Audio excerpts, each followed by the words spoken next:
On reste dans le domaine des médias pour recevoir un invité surprise. Il répond au nom de Kwame Senou. Il est consultant, formateur en médias classiques et sociaux. Bonjour, monsieur Senou.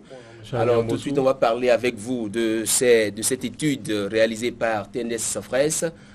C'est d'abord quoi TNS Sofres? TNS Sofres est un cabinet d'études dans divers domaines, notamment le marketing et la communication. Et c'est, on va dire, le cabinet référence qui réalise les études d'audience en Afrique avec l'indicateur Africascope.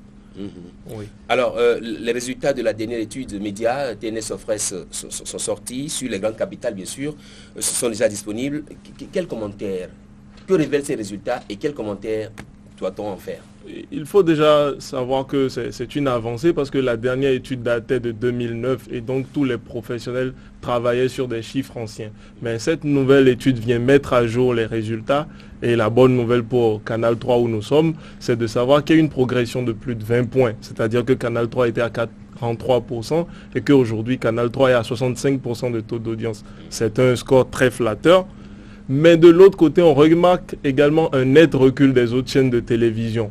Et il faut constater que c'est une sanction des contenus proposés par les uns et les autres. Par contre, au niveau des chaînes internationales, on peut remarquer que TV5 garde sa position. C'est une télévision que nous avons connue avec les antennes MMDS. Et aujourd'hui, elle garde toujours sa position, suivie de France 24. Alors, quelles sont les raisons qui justifient, à votre avis, cette progression du taux d'audience de Canal 3? Il faut savoir que le téléspectateur africain, et donc béninois, est devenu très exigeant en matière de contenu télé.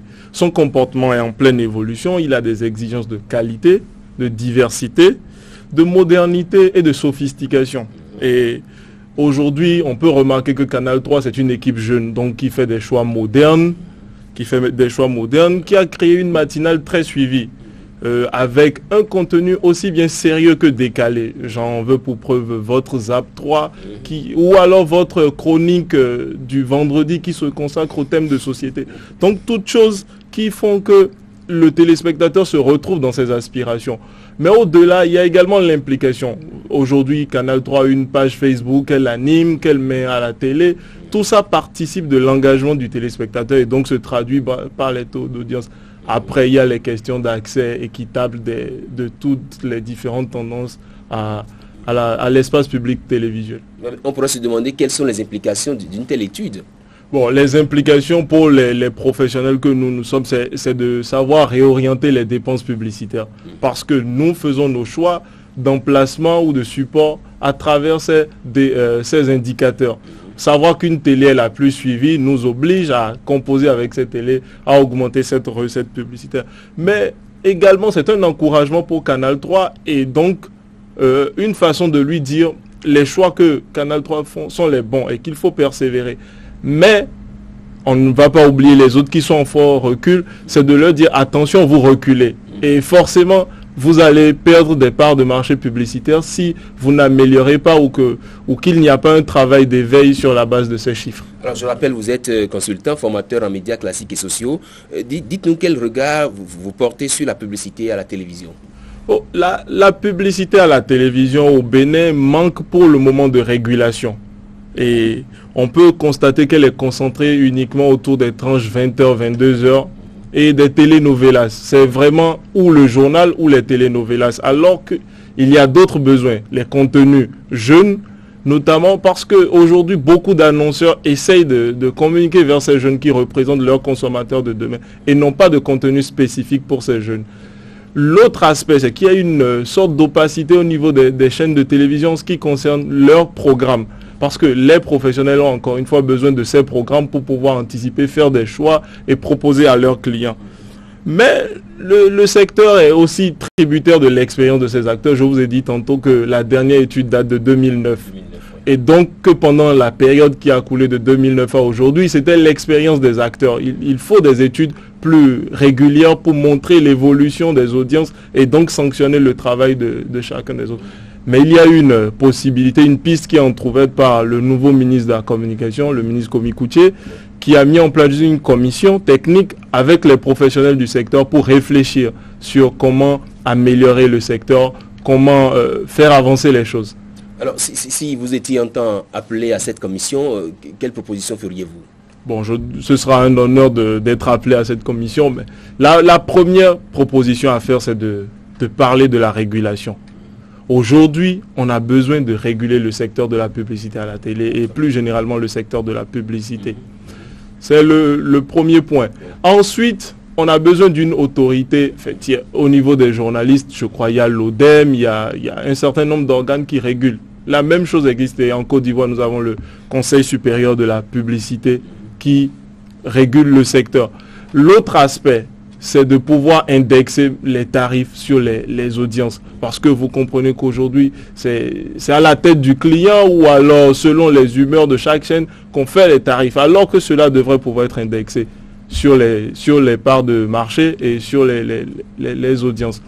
Bon, une autre proposition que moi je ferais au ministre, ce serait vraiment de réfléchir, en dehors du code de l'information qu'il pousse beaucoup, ce serait de réfléchir sur le code de la publicité et d'en arriver là. Parce que la professionnalisation va bénéficier à tout le monde, à vous-même journalistes. Les revenus de votre chaîne augmentant, je suis sûr que les vôtres également vont augmenter.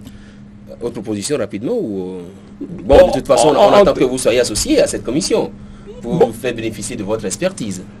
Ce sera avec plaisir. Nous travaillons. Il y a déjà des professionnels qui sont dans cette commission. Il faut rappeler que c'est une commission de 9 membres. Le ministre a prévu 4 membres du ministère et 5 acteurs professionnels répartis en catégories, selon que ce soit régie, agence conseil ou producteur de contenu. Donc, il y a déjà des acteurs professionnels dans cette commission, mais nous serons toujours disponibles pour faire ça. Nous allons partir d'un constat très simple. Vous voyez par exemple sur dans ce diagramme-là, oui. On constate bien que la chaîne, par exemple, Africa 24, est pratiquement inexistante en Afrique. Oui. Alors qu'on constate bien que c'est là-bas que les chefs d'État africains investissent. Oui, c'est ce que je vous disais tantôt. Les dépenses publicitaires doivent pouvoir être indexées sur les taux d'audience. Et quand c'est un professionnel qui fait le travail, il peut facilement se dire que cette chaîne n'a pas, a une audience vraiment mitigée. D'ailleurs, quelque chose qui est surprenant, c'est quand même que France 24, moi j'accueille ça avec beaucoup de doutes. C'est qu'on ne comprend pas pourquoi Africa 24 recule. Mais vous le dites, c'est parce que les chefs d'État communiquent, peut-être parce que c'est trop politique. Je vous ai parlé tantôt de diversité, d'enrichissement du contenu. Il faut pouvoir demander aux professionnels de faire leur travail et donc de se baser sur une manière scientifique de faire les choses et non du clientélisme ou du copinage.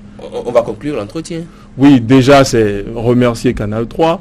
Remercier le leadership de l'équipe dirigeante avec le président du CNPA, Malik Gomina, et vous encourager dans la démarche qui est la vôtre. Ces encouragements ne viennent pas de moi, ils viennent des chiffres. Et donc, inciter les autres acteurs à faire mieux, mais également que chacun se dise que le chantier de la professionnalisation est le chantier de tous, parce qu'il bénéficiera à tout le monde. Je vous remercie. Kwame Senou, merci à vous. Vous êtes consultant, formateur en médias classiques et sociaux. Merci d'être venu sur ce plateau pour nous parler un peu de cette audience qui a progressé du côté du Canal 3. Merci. Merci. On va vous accompagner avec le zapping de Léandre Dosso.